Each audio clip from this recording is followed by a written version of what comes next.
Welcome to the Joke Zero podcast, where we're talking about all things indie filmmaking. And this season, we are focusing on Joke Zero's first ever feature film called Plan B, which is out now. You can rent it or buy it on Amazon, on Apple, on Fandango, wherever you like to watch your movies.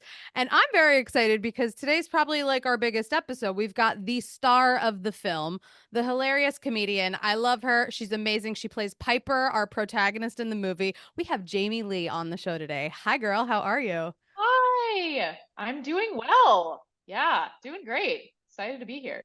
She's in Atlanta. She's working. She's in the middle of production. Thanks for hopping on with us. This is fun. My God, of course.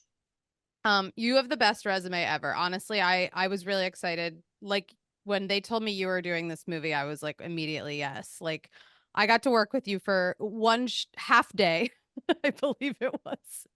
I felt such an instant connection to you, I have to say. Likewise. I was really like, yeah, it was really sweet because we were in that scene was in a restaurant, like a little, it was like almost like a pub, right? Yeah, it was like a dive bar or something. Dive bar, yeah. And I just, yeah, you had such a like sparkling energy and you still do. And yeah, I was like, okay, cool. If she's in this, like, that's good. Like, this is a good cast. You were the best. I walked in and I remember in the makeup room, you were like, so we're going to have fun. We're going to improvise. We're going to like play around. And I was like, great. Yeah, I think with comedy especially, it's like you can stick to the lines, definitely get that take, but then after that, it's so fun to just kind of like run your mouth and see what comes out. Yeah. Well, you do it beautifully in this movie. You're awesome in it. I love the movie. I can't wait for everyone to see it. But before we get more into Plan B, we got to talk about Jamie Lee growing up. What did you want to be when you grew up? How did you get involved in the entertainment industry? I think I always knew I wanted to be a performer. I mean, if I really dig deep, I'm like, I guess the writing was on the wall the whole time because I also really loved writing. I was really into like creative writing and I would buy these like journals from Borders Books, RIP, and like fill them up with like chapter books almost. And that was like when I was a kid. So I kind of was like, oh, maybe I'll be a novelist. But then I also was like little attention whore. Weird to call yourself a whore when you're a child, but yeah, I definitely I had that part of my personality too. So it adds up that I'm where I am now because I think that's kind of who I always was. However, I will say growing up in Texas, no one's there's no industry there. So I had no real guidance for how to pursue a career in the entertainment industry. I didn't even know what the entertainment industry was. I was just like, oh, there's my TV. Oh, there are movies on it. Like I was kind of a dumbass about the process. And so I really had to just like learn it. Like once I moved to New York, I was a little closer to some kind of industry. And then when I went to LA, then I had the full scope. Yeah. Did you do like theater or acting as a kid ever? Yeah, definitely did theater. There was like the Dallas Children's Theater. I was in classes there when I was like so young. And then in high school, I was actually studying like fine art, like drawing and painting. And then end of high school, I was like, I really want to be acting. And so I was like in a few plays. And then in college, I started as an acting major, then got really spooked and was like, I shouldn't put all my eggs in that basket. So then I switched to writing, which like is just as Smart. dicey. Yeah, like what are we doing?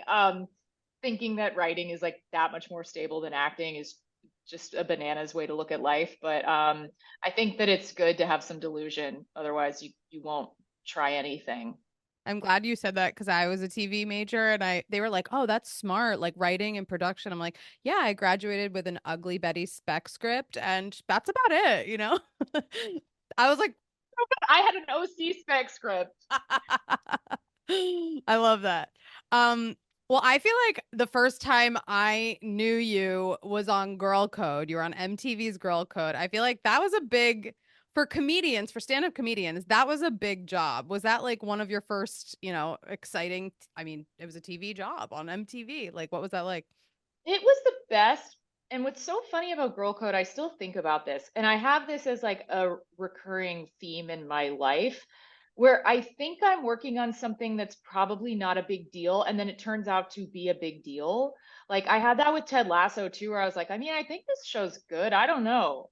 I mean, who knows? And then it's like, oh no, it means so much to so many people. But Girl Code was similar because when I auditioned for it, they were like, yeah, this might go on like MTV.com. And I was like, okay, like, I don't know what that means. Who is logging on to MTV.com? Not even YouTube. No, exactly. Not even YouTube. I was like, is that like a pretty user-friendly website? Like, is the video going to buffer and people are going to give up and then they won't even see it? I was like just so hopeless about like what its outcome would be. And then they were like, no, actually it might be on MTV too. And I was like, oh, that's cool. Okay, that's something. And then they were like, actually, we decided it's going to be on MTV. And I remember being like, oh, wow, like that's cool. Like it's gonna be on MTV. And at the time, I don't watch MTV anymore, but at the time I was like, oh, MTV's like they do cool shit. So that's exciting. But yeah, you never know what's gonna be the thing. You really do not. I love that you say that about Ted Lasso because obviously that was a question of mine. Like you're writing on one of the hottest shows ever, really. I mean, I feel like that show went from 0 to 1,000 as soon as it started airing, and people were like in the grocery line, like, "Have you seen Ted Lasso? Are you watching Ted Lasso?" Like it was just the talk of the town. When did you realize that was like, oh shit, this is a huge hit? Yeah, I mean, I remember like watching a rough cut of it, and they hadn't like scored it yet, and I was like, oh no, like I don't know, are people gonna like this? And I think it's funny. I feel like everybody kind of can be like, then there was that moment where, and I'm like, I don't have that. It was just gradually everyone being like, I really like your show. I really love your show. Wow, that's my favorite show. That's my favorite show. Like it just kind of was like a snowball into, oh, we're nominated for Emmys. Oh, we won Emmys. Oh, we're nominated again. Oh, we won again. It was just like such a ride. Like truly, and again, really not knowing what I was walking into. Like, had no idea that it would mean what it meant to people. Like, just in the writer's room, we had no concept of that at all. Yeah. That's pretty amazing. Um, I also wanted to talk to you about Crashing because I feel like Crashing was, I mean, a stand-up comics dream show. It was so much fun, and you were a huge part of it. Writing, acting, like what was that like from the writer's room to playing a real part on the show? Yeah. Well, I definitely did not think I was ever going to act on the show. So when I ended up acting on the show, I mean, it's the most blindsided I've ever been by a job. Like, I just sort of was under the impression, like, at first I wasn't allowed to audition because they were like, you're just not her. And so then my friends were going in for her. Wait, really? Yeah, yeah. And then my friends were going in for her and they were like asking me, like, oh, so what can you tell me about the character? And I would dish it. I was like, here's what we're talking about in the room right now. Here's who we think she is. And then at the very last minute, they hadn't found her. And they were like, all right, fine, audition. And then I ended up getting it. And I was like, wait, what? Like, what just happened? Because I had really like released that ever being mine to the wild. I was just like, there's no way. There's just no way. I was told I'm not it. That's crazy to me. Can I tell you a funny story? Please. I auditioned for Allie. You did? Yeah. Oh my God. I think I might have done it twice or something. I remember those sides. Wait, wasn't it Gail who cast that show?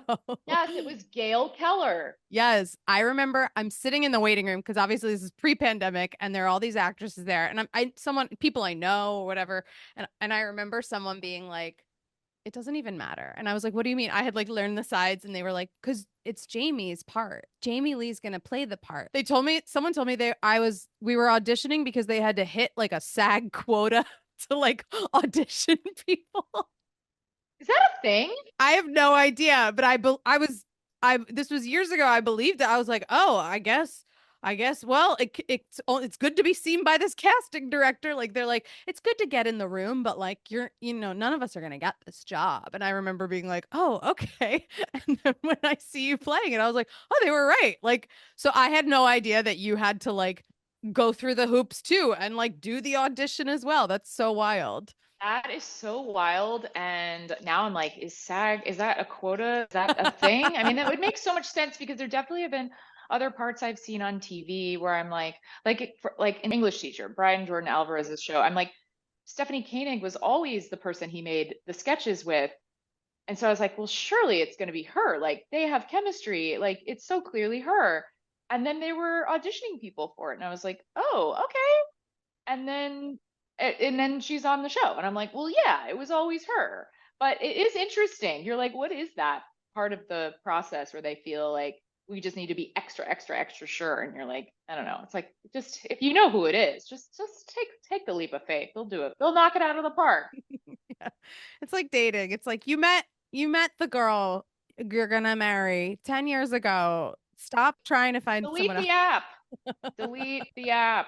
Yeah. Yeah, exactly. Um, well, you were phenomenal in that show. That was a really fun show, and I hope it was as fun on screen as it looked. It was so fun. Do stand up, which you do, and act. It was really, really fun. And I think the most fun part is that it was in New York. And I think like a dream of mine has always been like shutting down New York streets to film. Like that notion is like, there's something so romantic to me about that. And we got to do that so much. And that was really cool. Like to be, it was like 2 a.m., it's a night shoot. And we're like, people are watching. And it's like, just, yeah, just really felt cool to like, I don't know. New York is just, it's so charming, and filming in New York is so charming. And like just little things of like before we would film, I would like run around the corner to get ice cream and like come back and like it was just like, yeah, all of that, all those little moments Because you off weren't like camera. on a big lot Yes. somewhere in the middle of Yes. nowhere.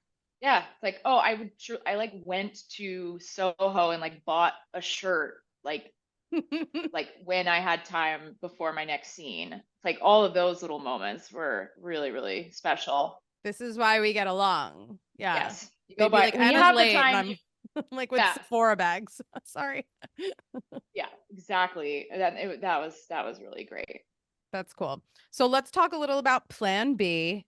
You are the star of a romantic comedy. You're so good in this. How did you get involved with this movie? Oh my God, I love it. I can't wait for everyone to see it. Thank you, Anna. Um, I auditioned for it. Well, this is a funny audition story, is that I auditioned for it and I was sure that my tape was the thing that got it, but then I was told by our director, Brandon Tambori, that I don't even know that he watched my tape. He just told me he wanted me to act in it. And that was so funny to me. Brandon, you put her through a whole audition and never watched it? That's evil. Yeah, just to chime in my my side of the story. So Jamie was someone that I really was a fan of from Crashing and from her stand up. And had I known Jamie was interested, I definitely would not have made her audition. Offer only. Yeah, I remember we kind of were sending the script around the different agents and managers. And when that happened, you don't really know who is going to audition. There's pretty much like big lists of potential actors, actresses that get sent to you. And you can say, like, I'm a fan of this person, but you don't really know who's going to actually send in an audition or who's even going to say they're interested without auditioning. So I ended up not getting any auditions or any responses at this point. And then Jamie sent me a message on Instagram and just said, like, hey, love the script, would love to do this movie with you, like something like that. And I was like, oh wow.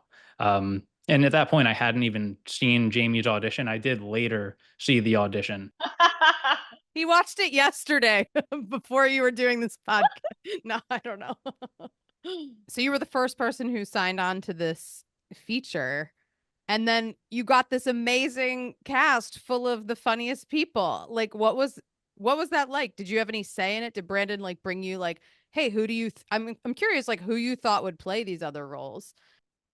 I think when I read it, I feel like I knew Jon Heder was the guy, but maybe I'm misremembering. But I've always been a fan of his, and yeah, I remember thinking, oh, that's so cool. Like to be in a romantic comedy in general is like just the dream because I watch them so vigorously. But yeah, I remember hearing that it was him, and I was like, oh, that feels that feels like the real deal. Like this is a real rom-com. And that, I don't know. There was something like kind of I was a little nostalgic for like what I felt like we were gonna make. Like it's a thing that this genre has been around a really long time, but like it kind of you don't see that many romantic comedies anymore. And if you do, they kind of have like a twist or there's a darkness to them. And this one was just really like pure and like just a comedy. And that really, I mean, it has heart and it has depth, but like that piece of it was really exciting to me. It felt like a throwback in a fun way. Bravo to you, Brandon, because that means it was a really fun script. Everyone was excited about it. Yeah, no, it definitely means a lot. And Jamie, I'll just chime in on the casting side. Jon was definitely not on board when you came on. So, Really? yeah, so you were the first person to come on board, and it Oh, kind of became like a blessing in disguise. I remember I think we were trying to film in maybe like March or April, and you were working on Ted Lasso and you wanted to do the movie, but like you weren't available for maybe another month or two. So it gave us a little bit more time to focus on the casting. We didn't put out any casting calls or anything like that for the Evan role. And I think I kind of remember sending you a list of like, hey, these are like maybe my top like 5 choices or so. And Jon Heder was one of them. And I think you said like, yeah, he'd be great. And at that point, like Jon Heder to me seemed very unrealistic. Like I didn't think we'd actually get him. But maybe on your end, you were like, all right, he suggested Jon Heder, so that means he's probably going to want to do it. And luckily he did. yeah. He was really, really fun to act with. And he's such a nice person. Were you a fan of Napoleon Dynamite, obviously, from like the boom of that movie? Oh, I mean, yeah, he's an icon. I was like, oh, now Heater's doing it? Like, sign me up. It's so exciting. And he's just been in he's always in like movies that are, he's in like, he was in like big blockbuster comedies. Like, he's just kind of like the king. So, that was very exciting to me. And yeah, I was going to say also, like, when I think of settings for where you're filming, where we filmed this, so we filmed in New Jersey near Pennsylvania, right? Wasn't Yeah, that? right near Philly. And like, I did not know that part of the country. I have family in Jersey, but they're from like West Orange, which is just a different look altogether. But that part of Jersey was so charming and so beautiful. And filming it in the summer there it added this dimension to it where I just had so much fun filming it. Like, I'm so sensitive to my environment, and that was just a really great environment to be in every day. Yeah, we talk a lot about how if you're doing an indie film, it doesn't have to be in LA or New No. York. It can be anywhere. And you really have, it's like camp for like a couple weeks, and everyone has to work hard and fast and like get your days and get your locations in. And was that was that a cool experience for you, having come from a huge show like Ted Lasso, like where you have these massive budgets and.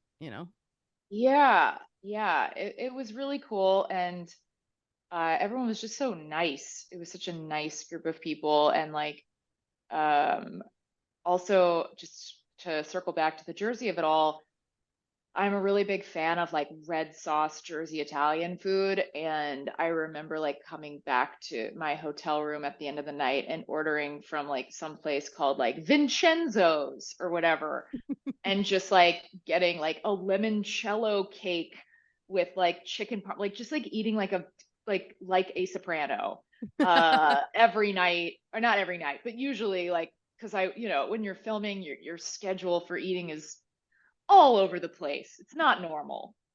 You're snacking all day. You're not necessarily wanting to like be super full because you don't want to be tired.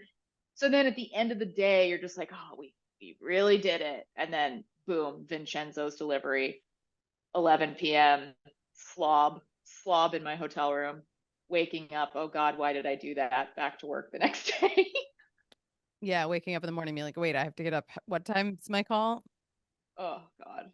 Do you have any favorite memories? I mean, you worked with also like Tom Berenger, Kate Flannery, Suba. Any other like fun days that you can remember on set for the I mean, peeps, for the fans? as you listed those people, I'm like, oh, I remember, God, maybe the hardest I laughed and I laughed a lot. Well, all of them made me laugh, but Kate Flannery, the scene that we did where I'm going in for the book proposal, the first one in her office, and I vomit in her office. I mean, her improv is so next level. I think everyone thinks of Kate Flannery as a very funny, talented person, and she's on this, iconic show.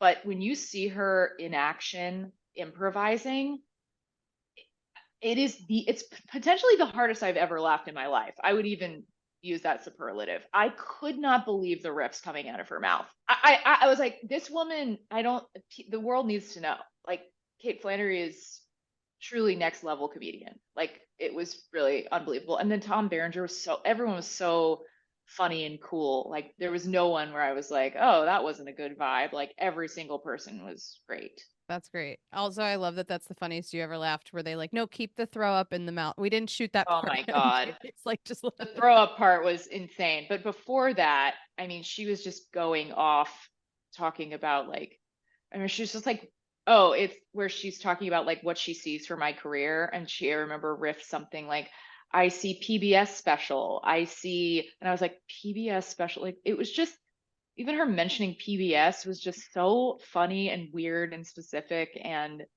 yeah, she just really, really killed me. I want to say I watched this movie with my boyfriend, and you did a very good job, because at first, when he first was like, "What's the premise of this movie?" and it's kind of a mean. He's like, "This is kind of mean, right?" And I was like, "I guess," but then he's like, "She's so charming and she's so funny that like I forgot that that was like the goal of the movie." It's funny you say that because the show that I'm working on right now, we're trying to cast a particular character who kind of does something bad, and we're in the same boat where we're like, oh man, but you don't want to vilify her, you want to understand her. So it's like making sure you cast an actor who can undercut the sort of sinister plot, so you're not just watching someone be terrible. You're there's like some dimension there. So I'm happy to hear you say that, because I definitely had those moments too where I was like, oh my God, Piper's being so evil. But we like Piper because we're like, okay, we get it. She's a real person. She's real, She's not gonna be passive aggressive or sugarcoat any of this. She's gonna tell you how she feels. Yes, yes. And her relationship with her best friend is really sweet. And her best friend, also to have the best friend who's like, essentially saying like, don't do this. This is a bad idea. It's good to have that, because then that perspective is covered for the person at home watching and being like, I'm having feelings that this is bad. It's like, don't worry, we have the character that knows that. So you're not alone. And yeah, we're not living in like this delusional space where we don't think this is a crazy thing to pull off. Yeah, but you're good. You're good. She'll say this is bad, and you'll say it might be bad, but That's a good impression. hear me out. I love it. Brandon, any fun memories that you want to chat about before we end this episode? You have your leading lady here on the pod, so Yeah, I would just say the whole experience was just such a positive one. For me, the main part that this was my first movie that I ever directed. I worked on a bunch of other projects, but I wanted to really just fill a room with really funny people. And it was important for me that whoever played Piper was going to be a comedian and could really bring something to the role that I think Jamie did. And it really was like that for all the characters. Jon Heder brought some great ideas. Jamie mentioned Kate Flannery, who I agree was just hilarious to have on set. God. And yeah, everyone kind of showed up and said their lines, and we got some really great stuff that we needed. And then, like, all right, everyone want to have a little bit of fun, and kind of just added their own little twist on it. And there's a lot of really funny moments that were not in the script that were created on those days on set that ended up in the movie, which I think is really great. Yeah. And you were really generous about letting us be comedians. Because I think for me personally, and for anyone listening who wants to be some kind of comedic actor, I think the hardest part for me is because I also have like a strong point of view, and that's why I'm a writer. It's really hard for me to turn that off when I'm acting, as Brandon definitely saw. It's really hard to not be like, we should say it this way, we should get a tag, we should do that. It's like, I think it's important to act in other people's movies and get used to saying other people's words, because you don't always have the luxury of getting to play the way Brandon encouraged, like that was a really special experience. And the fact that you understood that, this is the way that I work, and like you were really trying to like work with me on it. I think that's a really like singular experience, and it's cool. Like you made time for us to just be ourselves. Well, not be ourselves, but be the character the way we envision the character. I don't think that's always the case. Usually just because of time constraints. Expensive to riff and build in improv takes. Like usually it's like we barely have time for one more. The whole crew is like going to go into overtime. So it was pretty impressive. First, thanks for saying all of that. But there were definitely a lot of times where I'm directing the movie, but at the same time, just as a comedy fan, once we got exactly what we needed and was in the script, I was like, all right, just have some fun with it. And I'm just sitting behind the monitor, just kind of watching these characters that really I created, and these you and John and everyone else brought to life. And I just didn't want to say cut because I was just enjoying what I was seeing. And there was like the assistant director and some of the crew members are like, we've been filming for like 5 or 10 minutes. I'm like, but yeah, I'm watching some really great comedy right here. I want to just keep watching this. And I think people watching the movie will want to watch it too at some point. And yeah, I think we really captured some great stuff on set. Yeah, it's really, you really let us make a comedy. Like I know that's a very basic statement, but like you really like fostered an environment where we could just be our funniest versions of ourselves. And that's a very vulnerable place to be. And you were really good about like nurturing that. So yeah, 10 out of 10. Can't wait for Plan C. We're ready. Oh my God, let's do Plan C. Yeah, I would love to do Plan C if anyone out there listening wants to fund. Wow, we should probably wrap this up. Jamie, you're hilarious. Is there anything else you're working on that you want people to check out or go watch? Yeah, right now I just have things cooking. I don't have anything to plug at the moment. But I am writing on a show called Chad Powers, which will maybe be out somewhat soon. So everyone should check that out on Hulu. That is gonna be great with Glenn Powell. He's amazing. Amazing. Well, everybody go watch Plan B. Jamie is a brilliant actress in it. I love it. And I'm so excited for you guys all to see it. And that's the episode. Thanks so much for hanging out with us. Oh, thank you, Anna and Brandon.